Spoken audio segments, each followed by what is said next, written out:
Banking sector সিচুয়েশনটা যতটা খারাপ আপনারা ভাবছেন সকলে মিলে, তার চেয়ে অনেক বেশি খারাপ। অত্যন্ত ফ্র্যাজাইল, অত্যন্ত নাজুক। এটাকে যে কি করে গেছে গত 14-15 বছরে, এটা বললাম তো, বলতে বোঝাতে বহু অনেক সময় লাগবে। আপনারা তো খবরের কাগজে কয়েকটা দেখেন, কয়েকটা বড় বড় নাম দেখেন, আসলে যে কত নাম আছে এটা কি বলবো আপনাকে, বলার কিছু নেই। তো হোপফুলি আমি মনে করি the first thing to be done is to revamp the central bank. I am very glad to say that that has started. Doctor Ahsan Mansur সাহেবের মতো একজন যোগ্য গভর্নর আমরা পেয়েছি। আমরা দোয়া করব তার শরীর স্বাস্থ্য এমন থাকে যেন উনি আগামী 3-4 বছর ওনার পুরো টার্মটা উনি চালাতে পারেন। আমরা জানি যে নতুন সার্চ কমিটি হবে 4টে ডেপুটি গভর্নরের জন্য। That is also very important যে professional and honest people are identified and put in place. আমাদের একটা বড় চেঞ্জ আনতে হবে আমি মনে করি। আমাদের একটু আগে যেটা শুনলেন, not only central bank but across the bureaucracy, এই যে মাস্টার স্লেভ যে রিলেশনশিপ আমাদের সিভিল সার্ভেন্টরা মনে করেন ওনারা মাস্টার, আর 18 কোটি মানুষ উই আর স্লেভস। ওনারা যা বলবেন, ওনারা সবচেয়ে ভালো জানেন, ওনার সবচেয়ে মেধাবী, সবচেয়ে বেশি লেখাপড়া জানেন, সব কিছু ওনারা ভালো বোঝেন এবং আমরা শুনবো, ওরা বলবে। আমরা কোনো কথা বলতে পারবো না, কোনো ডিসেন্ট করতে পারবো না, কোনো অল্টারনেটিভ ওপিনিয়ন দিতে পারবো না, অল্টারনেটিভ আইডিয়া দিতে পারবো না।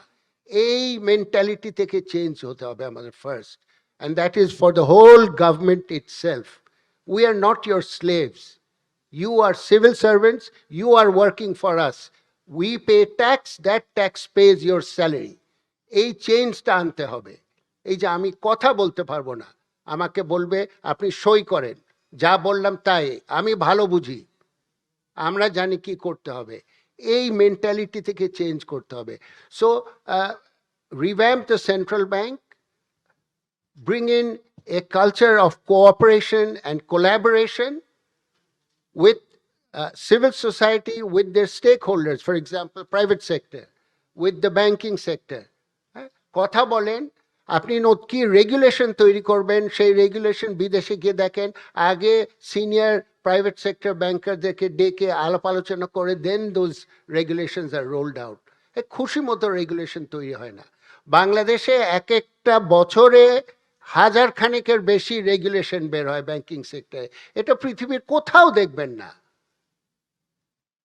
আমি কি বাথরুমে যেতে পারবো না সেটারও রেগুলেশন ওরা কিছুদিনের মধ্যে দেবে।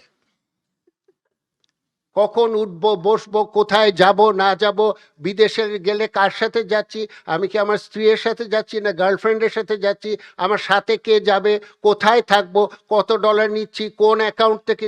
I mean, the way they manage the banking sector, are they focused on the real issues? We have a banking sector where everything is false. The NPLs that we show, the debt provisioning, the capital that we show, everything is false. So the real situation is very, very bad. এবং এই situation থেকে if we are not able to all work together and move forward progressively, it will be very difficult for this country to move upwards. Because our banking sector, আবার বললাম, অনেক একটা আমি মনে করি is very, very fragile.